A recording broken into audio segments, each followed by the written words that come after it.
สวัสดีครับสวัสดีพ่อแม่พี่น้อง FC ทุกท่านนะครับที่เข้ามารับชมอยู่กับผมนะครับจีจีคลิปนี้มาพบกับแนวทางหวยลาวพัฒนางวดนี้24เดือน6ปี69นะครับผมพี่ๆท่านใดที่รอหวยรัฐบาลนะเดี๋ยวผมลงให้นะครับนะวันนี้แหละเดี๋ยวจะลงให้นะตอนเย็นๆเดี๋ยวจะลงให้นะครับสำหรับหวยรัฐบาลนะหวยรัฐบาลนี่ก็เข้ามา3งวดติดเลยเนาะเข้าบนล่าง2งวดติดนะเข้าบนล่าง2งวดติดมาดูหวยเราพัฒนางวดนี้นะครับผมนะหวยเราพัฒนางวดนี้เดี๋ยวผมจะขึ้นตัวเลขไว้ให้ด้านข้างนะครับนะหวยเราพัฒนางวดนี้เด่นนะครับก็จะเป็นเด่น3เด่น3รอง2นะ3กับ2 3กับ2นะครับก็จะมี6คู่เน้นๆถ้าพี่ๆทุนไม่เยอะนะจับ6คู่เน้นๆก็ได้นะก็จะมี393038 2920แล้วก็28นะอันนี้คือ6คู่เน้นๆนะ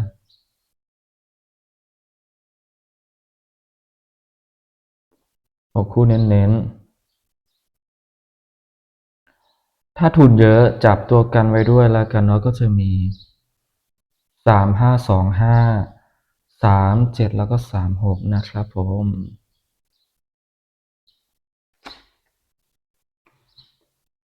35253736เป็นชุดกันนะถ้าทุนเยอะก็ติดไว้ด้วยแล้วกันเนาะถ้าอยากได้แบบเน้นๆเลยล่ะถ้าอยากได้แบบเน้นๆงวดนี้ผมคิดว่าน่าจะเป็น3นะเอา3แล้วกัน3นะครับจับ3930แล้วก็38นะครับผมนะจับแค่นี้พอนะถ้าแบบอยากได้แบบเน้นๆเลยนะแบบเน้นๆจริงๆนะก็มีแค่นี้นะ3930แล้วก็38นะถ้าทุนไม่เยอะก็เอาแค่นี้แหละต่อไปนะครับก็จะเป็นเลข3ตัวนะครับผมมาดู3ตัวกันบ้างเนาะ3ตัวนี้ก็ฟัน3นะครับก็จะมี390 398 395 308 305แล้วก็385นะครับนะ390 398 395 308 305 385ก็ขอให้เป็น3ละกันขอให้มีขอให้มาละกันขอให้เข้าเหมือนหวยขอให้เข้าเหมือนหวยรัฐบาล